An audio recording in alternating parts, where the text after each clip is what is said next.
Bismillahirrahmanirrahim.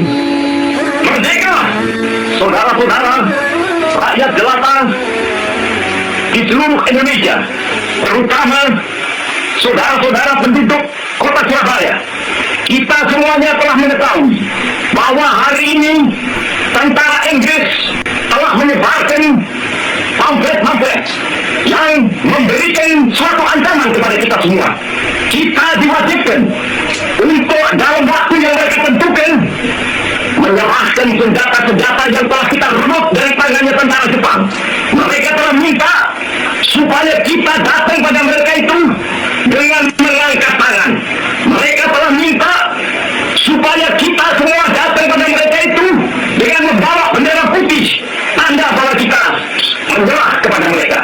Saudara-saudara, di dalam pertempuran yang lampau, kita sekalian telah menunjukkan bahwa rakyat Indonesia di Surabaya, pemuda-pemuda yang berasal dari Maluku, pemuda-pemuda yang berasal dari Sulawesi, pemuda-pemuda yang berasal dari Pulau Bali, pemuda-pemuda yang berasal dari Kalimantan, pemuda-pemuda dari seluruh Sumatera, pemuda Aceh, pemuda Tapanuli, dan seluruh pemuda Indonesia yang ada di Surabaya ini, di dalam pasukan-pasukan mereka masing-masing, dengan pasukan-pasukan rakyat yang dibentuk di kampung-kampung, telah menunjukkan satu pertahanan yang tidak bisa dijebol, telah menunjukkan satu kekuatan sehingga mereka itu terjepit di mana-mana.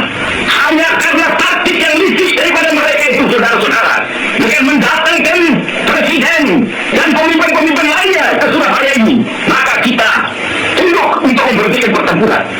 Tetapi pada masa itu mereka telah memperkuat diri, dan setelah kuat, sekarang inilah keadaannya.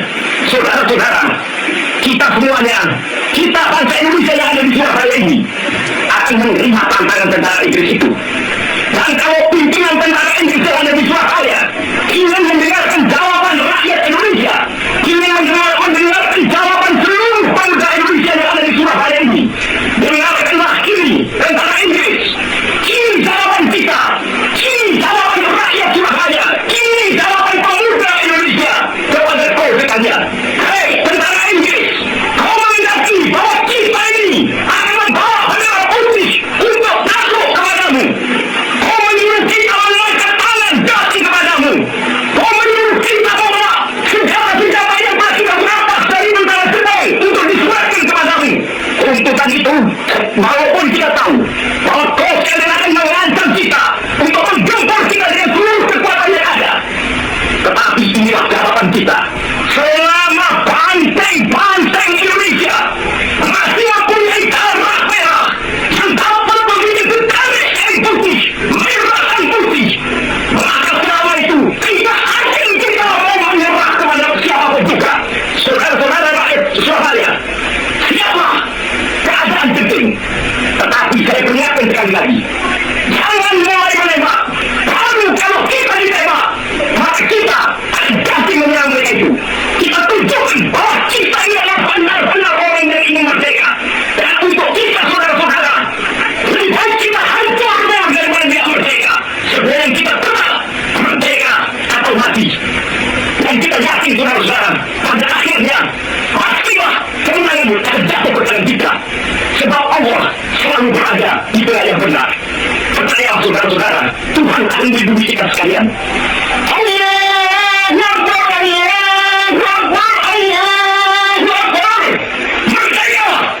Sudah sejak lama kita rakyat melihat wajah hukum di negeri kita ini masih compang-camping. Maling ayam nasibnya selalu lebih menyedihkan dari maling uang rakyat miliaran koruptor-koruptor itu. Bahwa memang negara kita adalah negara hukum dan tidak ada yang kebal hukum di republik ini.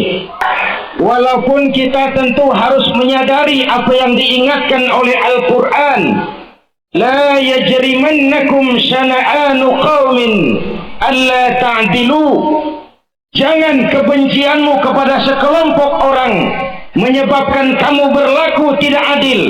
Tegakkan keadilan demi hukum, bukan untuk membalas dendam, bukan untuk memojokkan orang lain. Bagi para penguasa, jangan main-main dengan kekuasaan. Dengan kekuasaan kita memang mudah cari uang, memanfaatkan kesulitan orang-orang yang sedang kepepet.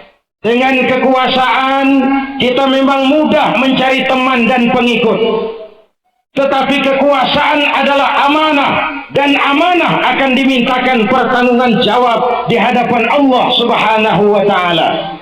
Sebaliknya, ini juga pelajaran bagi kita. Jangan mendukung orang dengan cara yang membahayakan orang yang kita dukung. Hadirin yang saya hormati, sehingga Nabi mengingatkan sebaik-baik umara adalah yang mendekati ulama, sejelek-jelek ulama adalah yang mendekati umara. Kalau umara dekat dengan ulama, insya Allah niatnya baik. Tapi kalau ulama mendekati umara, jadi kelompok penjilat asal bapak seneng, akhirnya malah membahayakan orang yang kita dukung jadinya. Ini semua pelajaran buat kita bersama. Mudah-mudahan ke depan negara kita benar-benar menjadi negara hukum untuk kemaslahatan rakyat bersama. Di zaman Rasul, hukum berwibawa. Kenapa? Beliau menjadi contoh paling utama. Ana awwalu wajibin ala ma amartukum bih. Apapun yang aku perintahkan kepadamu, aku pelaksana pertamanya. Hukum berwibawa, perintah dilaksanakan tanpa ragu. Kenapa? Beliau selalu jadi sponsor. Kalau beliau mengajarkan saudara-saudara, rajin-rajinlah bersedekah. Rasulullah sendiri di rumahnya tidak ada uang menginap, walaupun besok tidak ada yang akan dimasak. Kalau beliau menganjurkan orang lain untuk beramal, putri kesayangannya Sayyidatuna Fatimah ditekankan, i'mali ya Fatimah, i'mali fa inni la uni anki minallahi syai'a. Fatimah, beramal kau. Fatimah, sholat. Fatimah, puasa. Fatimah, haji. Kalau kau tidak beramal Fatimah, aku ayahmu Rasulullah tidak akan sanggup membelamu di akhirat nanti. Kalau beliau bicara soal keadilan, beliau juga yang berkata, walladzi nafsi biyadihi law anna Fatimah binti Muhammadin saraqat laqata'a Muhammadun yadaha. Demi Allah, andai kata Fatimah putri Muhammad mencuri, jangan orang lain, Muhammad sendiri yang akan memotong tangannya. Hukum berwibawa karena beliau menjadi contoh. Kalau koruptor bermiliar rupiah maling-maling uang rakyat itu dengan enak senyum lenggang, naik mobil mewah berdasi, merasa dirinya terhormat, sementara maling-maling teri yang mencuri cuma untuk sesuap nasi, yang mencuri cuma untuk menganjal perut, harus babak belur. Hadirin yang saya hormati, disitulah lukanya rasa keadilan. Oleh karena itu, saya ingin mengajak kepada seluruh kita, mari terus berjuang menegakkan keadilan.